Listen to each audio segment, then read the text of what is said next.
किरोड़ीलाल मीणा को लेकर भी जिस तरह की चर्चाएं चलती रहती है, किरोड़ीलाल मीणा ने जो लोकसभा के वक्त दावे किए थे, उसके बाद मंत्री पद हालांकि वापस से उन्होंने मंत्री पद पर वो अपने बैठ गए, उनको मना लिया गया। लेकिन इस बीच मुख्यमंत्री भजनलाल शर्मा के दिल्ली का दौरा हुआ। उससे पहले किरोड़ीलाल मीणा दिल्ली में कई नेताओं से मिलकर आए, कैबिनेट मंत्रियों से मिलकर आए। तो क्या लगता है कि उनके प्रोफाइल में कुछ बदलाव होने चाहिए, उनको रिटायरमेंट ले लेना चाहिए? मैं आपको एक बात बता देता हूं। मैं आपको एक बात बताता हूं, बात सुनेंगे, मेरी बात सुनेंगे। अब आपका प्रश्न रोक दीजिए, प्रश्न रोक दीजिए आपका जी। मेरा जवाब सुन लीजिए।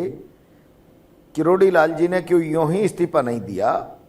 वो उनके मन में एक ह्यूमिलेशन था। पूरी जिंदगी भारतीय जनता पार्टी के काम के लिए संघर्ष करते करते बीत गई, और मैं समझता हूं कि 2018 से 23 के तो कांग्रेस राज में किरोड़ीलाल जी ही विरोध का झंडा बनकर, विरोध का सिंबल बनकर खड़े रहे। और जब आदमी काम करता है तो उसके अंदर एक महत्वाकांक्षा होती है कि मुझे एक उपयुक्त मुकाम मिले। बिल्कुल। लेकिन राजनीति की व्यवस्था तो वो 80 के दशक में जसपाल भट्टी का एक वो नाटक आता था कि यहाँ जिसमें हर एपिसोड के बाद अमूमन इस मुहावरे को दोहराया जाता था, यहाँ काम की कीमत जीरो है, यहाँ बॉस के चमचे हीरो हैं। जी। अब काम करने वाले लोगों को तो स्थान मिले नहीं, और बॉस के चमचे पर्चियों के आधार पर, क्या राजस्थान, क्या मध्य प्रदेश और क्या उत्तराखंड, अमित शाह जी के आधार पर पर्चियों से मुख्यमंत्री बने, तो काम करने वाले लोग ह्यूमिलेट होंगे भाई, ह्यूमिलेट होंगे, और उनका ह्यूमिलेशन वाजिब था।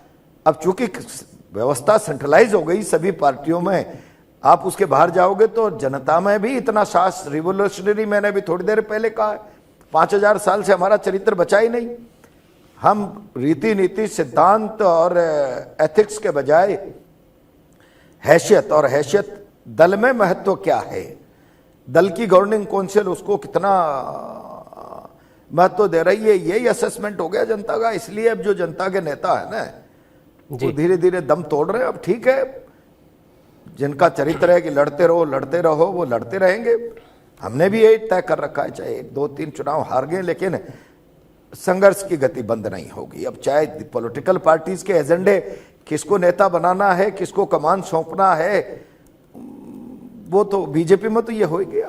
इसलिए किरोड़ीलाल जी ह्यूमिलेट है, ये नहीं हो रहा क्या? जसपाल भट्टी का नाटक, मैं समझता हूं कि वो काल्पनिक हो सकता था, उस समय की व्यवस्था पर व्यंग्यात्मक टिप्पणी थी, लेकिन आज वो प्रासंगिक है राजनीति के लिए।